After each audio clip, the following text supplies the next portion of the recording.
কখন জানেন? এই যে একটা মোবাইল, নোকিয়া ফোন না, এই মোবাইলটার ভিতরে আপনি দেখবেন একটা সেটিং অপশন আছে না।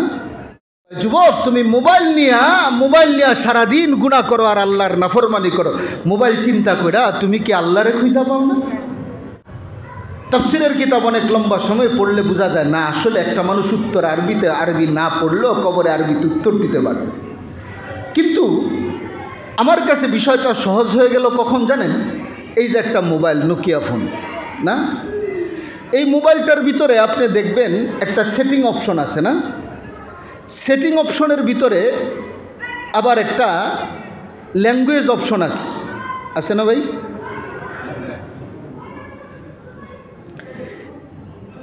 এই ল্যাঙ্গুয়েজ না, ফোন সেটিং আছে।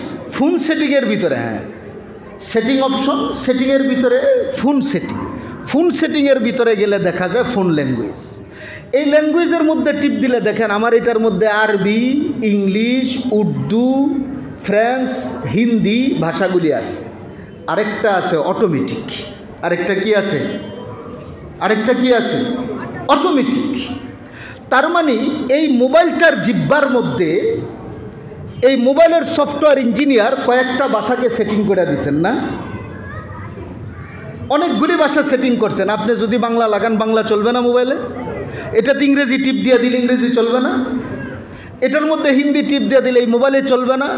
দুনিয়ার একজন মানুষ, আল্লাহর গোলাম, যদি তার মেধা দিয়ে একটা মোবাইলের ভিতরে এতগুলি ভাষার সেটিং দিতে পারে, তো আমি চিন্তা করি আমার জিব্বার ভিতরে আল্লাহ তাআলা কি সবগুলি ভাষার সেটিং দিতে পারে না?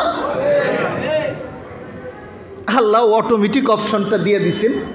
এই অটোমেটিক অপশনের কারণে মৃত্যুর পরে অটোমেটিক আরবি চলে আসবে, অন্য ভাষা আর পারবে, অটোমেটিক আরবি বলবে সবাই, অটোমেটিক আরবি বলবে সবাই। যুবক, তুমি মোবাইল নিয়া সারাদিন গুনাহ করো আর আল্লাহর নাফরমানি করো। মোবাইল চিন্তা কইরা তুমি কি আল্লাহরে খুঁজা পাও না? যেভাবে চিন্তা করে না, মোবাইলের সেটিং অপশন আমাকে আমার জীবনের বিশাল এক প্রশ্নের উত্তর আমার জন্য সহজ করে দিয়েছে। আমি চিন্তা করে দেখলাম, একজন মোবাইলের সফটওয়্যার ইঞ্জিনিয়ার একটা মোবাইলের মধ্যে যদি এতগুলি ভাষা সেট করতে পারেন, তাইলে আমার এই জিব্বার মধ্যে আল্লাহ কি অনেকগুলি ভাষা সেট করতে পারেন? আলমে আরো আল্লাহ জিজ্ঞেস করলেন, আলাস্তু বিরব্বিকুম, আমি কি তোর রব নই? আবার কবরে যাওয়ার পরে আমার প্রথম প্রশ্ন, মার রব্বুক, তোমার রব কি? রবকে নিয়ে এই প্রশ্ন। এজন্য রবকে নিয়ে অটল অবিচল থাকার দুনিয়ার ভিতরে যত অর্থ হয়, মুফাসসিরিনে কেরামের ভাষায় এর একটা প্রধানতম অর্থ হচ্ছে একজন মানুষ দৈনিক 5 ওয়াক্ত নামাজ আদায় করা। রবকে নিয়ে দুনিয়াতে অটল অবিচল থাকার একটা অর্থ কি? দৈনিক 5 ওয়াক্ত নামাজ যথাযথভাবে যথাসময়ে কি করা? আদায় করা। 5 ওয়াক্ত নামাজ আদায় করা। যে মানুষ জীবনে 5 ওয়াক্ত নামাজ আদায় করে সে যেন আল্লাহর সাথে কৃত ওয়াদা রক্ষা করে। যে 5 ওয়াক্ত নামাজ আদায় করে না সে যেন আল্লাহর সাথে কৃত ওয়াদা রক্ষা করে না। আল্লাহ তাআলা নামাজকে দিয়েছেন, আমি শহরের মানুষের জন্য বলি, 5 ওয়াক্ত নামাজ হচ্ছে ওই যে আল্লাহ আমাকে সেখানে পড়াই দিলেন, আলাস্তু বিরব্বিকুম, আমি কি তোর রব নই? আবার কবরে যাওয়ার পরে আমার পরীক্ষা হবে, আমার সে পরীক্ষার মধ্যে আমার প্রথম প্রশ্ন হচ্ছে আমার কাছে, মার রব্বুক, তোমার রবকে? ওইখানের পড়া দিয়া কবরের জীবনে উত্তর দেবার জন্য আমার জন্য যথেষ্ট নয়। আমার একটা দায়িত্ব হচ্ছে দুনিয়ার জীবনটাতে আমাকে হোমওয়ার্ক করতে হবে। স্কুলের মধ্যে আসে না HW, বলেন না, আপনারা পড়ান না বাচ্চাদেরকে? একটা HW, তার জন্য একটা হোমওয়ার্ক থাকে। CW তো আমার হয়ে গিয়েছে আলমে আরো। আবার কবরে যাবার পরে আমার পরীক্ষা হবে, কিন্তু দুনিয়ার জমিনটা হচ্ছে আমার HW হোমওয়ার্কের জায়গা। এখানে রব দিয়ে যে যত বেশি হোমওয়ার্ক করবে কবরের জীবনে সে তত সুন্দর করে উত্তর দিবে। বলেন সুবহানাল্লাহ। দুনিয়ার জীবনের হোমওয়ার্ক কি? রবকে নিয়ে দুনিয়ার জীবনের হোমওয়ার্ক কি? আল্লাহু আকবার। ভাইজান, আপনি দেখেন নামাজের মধ্যে যখন একজন মানুষ দাঁড়ায় আল্লাহু আকবার বলে, দাঁড়াবার পরে সানা পড়ে, সানা পড়ার পরে সূরা ফাতিহা পড়ে না, সূরা ফাতিহার প্রথম আয়াত কি? আলহামদুলিল্লাহি রাব্বিল আলামিন না? প্রথম আয়াত হচ্ছে আলহামদুলিল্লাহি রাব্বিল আলামিন। রবের প্রশংসা করেছেন, বিশ্বজগতের রব যিনি তার প্রশংসা। প্রথমই হইল বিশ্বজগতের রবের প্রশংসা। বলুন তো ফাতিহার শুরুতে রবের কথা আছে কিনা ভাই? এরপরে সূরা ফাতিহা শেষ, এর সাথে আরেকটি কেরাত পড়া হলো। এরপরে আল্লাহু আকবার বলে রুকুতে যাবার পরে কি পড়া হয়? সুবহানা, বলেন বলেন না, রব্বিয়াল আযীম না? আবারও রব। মিনিমাম 3 বার তো আপনারে পড়া লাগবে না? মিনিমাম 3 বার পড়া লাগবে, 5 বার 7 বার মিনিমাম 3 বার পড়া চাই। এবার রুকুত থেকে দাঁড়ালেন সামি আল্লাহু লিমান হামিদা বলে, এরপরে কি বলবেন? রব্বানা লাকাল হামদ। এরপরে আপনি আল্লাহু আকবার বলে সেজদায় গেলেন। সেজদায় যাওয়ার পরে কি বলবেন? সুবহানা, বলেন বলেন, রব্বিয়াল আ'লা। আবারও রবের আলোচনা। সেজদার থেকে সোজা হয়ে বসলেন, আবার আরেকটা সেজদা দিলেন, এইবারও কি বলবেন? সুবহানা রব্বিয়াল আ'লা। ও মুসলমান ভাই বাবা বন্ধু, একটা রাকাত নামাজের মধ্যে দাঁড়াইয়া কেরাত যখন শুরু করলেন তখন একবার হোমওয়ার্ক করে আপনি রবের কথা আলোচনা করলেন। রুকুর মধ্যে যাওয়ার পরে মিনিমাম 3 বার বললেন, আবার রুকুর থেকে সোজা হয়ে দাঁড়ায়া একবার বললেন, আবার সেজদা দিয়া 2 সেজদার মধ্যে 3 3 6 বার, 5 আর 6 11 বার।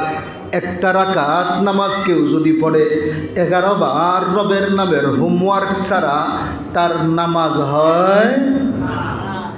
অর্থাৎ প্রত্যেকটা রাকাতে মিনিমাম 11 বার রবের কথা আপনাকে বলতে হয়।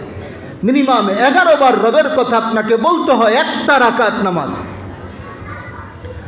ফজরের নামাজে আপনি 4 রাকাত নামাজ পড়েন, 2 রাকাত সুন্নত, 2 রাকাত ফরজ।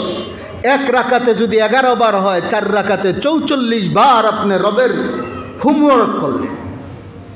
এভাবে আপনি এক রাকাতে 11 বার, জোহরের সময় হিসাব করেন, আগে 4 রাকাত সুন্নত, ফরজ 4 রাকাত পড়লেন, আবার 2 রাকাত সুন্নত পড়লেন। কেউ যদি আরও 2 রাকাত নফল পড়ে তাহলে কতবার হয়? আসরের 4 রাকাত ফরজে কয়বার হয়? মাগরিবের 3 রাকাত ফরজ, 2 রাকাত সুন্নতে কয়বার হয়? এশার নামাজের 4 রাকাত ফরজ, 2 রাকাত সুন্নত, 3 রাকাত ভিতরে কয়বার হয়? আবার যদি আপনি নফল পড়েন তাইলে রবের চর্চা কতবার হয়? কোনো মানুষ যদি দুনিয়ার জীবনে 5 ওয়াক্ত নামাজ পড়ে আর প্রত্যেকটা রাকাতে রবের নামের হোমওয়ার্ক করে যায়, এমনভাবে কেউ যদি তার জীবন অতিবাহিত করে, ইন্নাল্লাযীনা ক্বালু রাব্বুনাল্লাহ সুম্মাস্তাকামু, রবকে রব বলে, আল্লাহকে রব বলে স্বীকার করার পর এর উপর অটল অবিচল থাকা। ও মুসলমান, অটল অবিচলের অর্থ হচ্ছে 5 ওয়াক্ত নামাজ। 5 ওয়াক্ত নামাজ যদি কেউ পড়ে, প্রত্যেকটা রাকাতে 11 বার রবের নামের হোমওয়ার্ক করে, এই মানুষটাকে যখন দুনিয়াবাসী সারা দুনিয়ার সাথে সম্পর্ক ছিন্ন করে কাফনের কাফন পড়াইয়া মুর্দার খাটে উঠাইয়া তার আরামের খাট থেকে সরাইয়া তাকে মসজিদের চান্দা করা খাটে শোয়াইয়া এতিম আর অসহায়ের মতো মাথার মধ্যে, কোমরের মধ্যে, পায়ের মধ্যে 3টা বাদ দিয়া কবরের জমিনের মধ্যে রেখে আসবে। সবাই হাউমাউ করে কাঁদবে, কেঁদে কেঁদে চলে আসবে।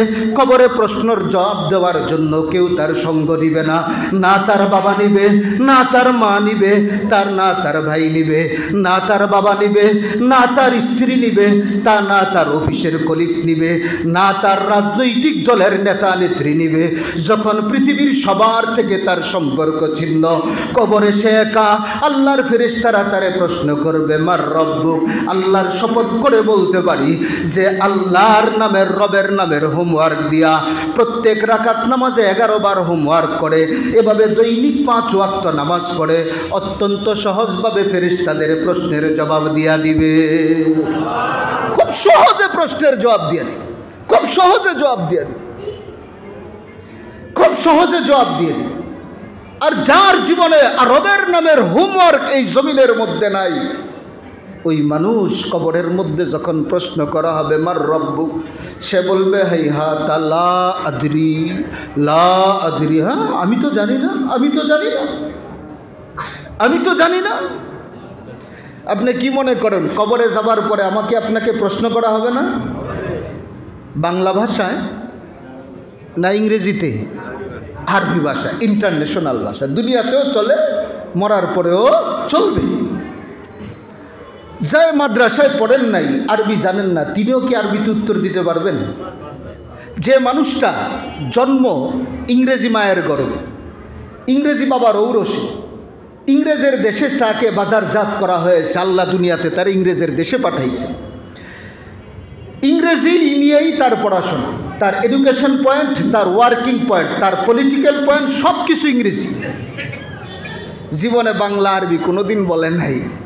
এই মানুষটাকে কবরে যাওয়ার পরে মার রব্বুক প্রশ্ন করা হলে জবাব দিতে পারবে? সে কি আরবিতে জবাব দিতে পারবে? কি বলেন আপনারা? সে তো আরবি কোনোদিন শুনেও নাই, জানেও না, সেও কি আরবিতে জবাব দিতে পারবে? কি বলেন, পারবে না? পারবে তো, পারবে, খুব সহজেই পারবে। কেন পারবে না ভাইজান? কেন পারবে না? পারারই কথা। আমি একসময় এটা ভাবতাম যে কিভাবে উত্তর দিবে। মুফাসসিরিনে কেরাম তাফসীরের কিতাবে অনেক কথা লিখেছেন, এর থেকে উত্তর বোঝা যায়, কিন্তু অনেক লম্বা সময় পড়তে হয়। তাফসীরের কিতাব অনেক লম্বা সময় পড়লে বোঝা যায় না আসলে একটা মানুষ উত্তর আরবিতে, আরবি না পড়লেও কবরে আরবিতে উত্তর দিতে পারবে। কিন্তু আমার কাছে বিষয়টা সহজ হয়ে গেল কখন জানেন? এই যে একটা মোবাইল, নোকিয়া ফোন না, এই মোবাইলটার ভিতরে আপনি দেখবেন একটা সেটিং অপশন আছে না? সেটিং অপশনের ভিতরে আবার একটা ল্যাঙ্গুয়েজ অপশন আছে না ভাই?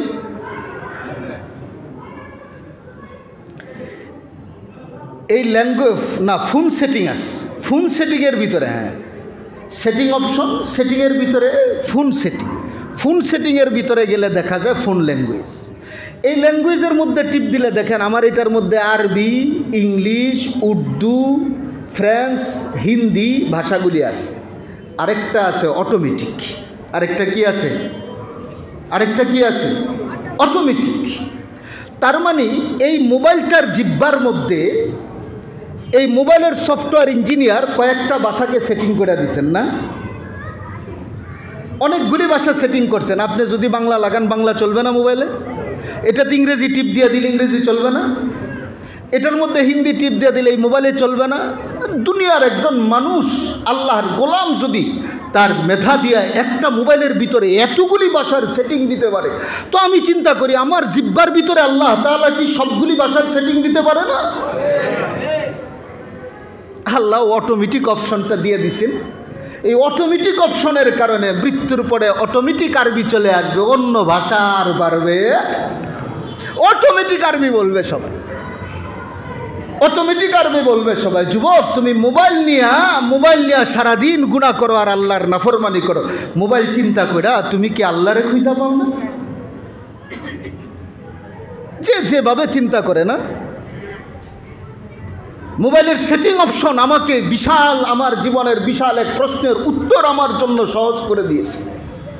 আমি চিন্তা করে দেখলাম একজন মোবাইলের সফটওয়্যার ইঞ্জিনিয়ার একটা মোবাইলের মধ্যে যদি এতগুলি ভাষা সেট করতে পারেন, তাইলে আমার এই জিহ্বার মধ্যে আল্লাহ কি অনেকগুলি ভাষা সেট করতে পারেন?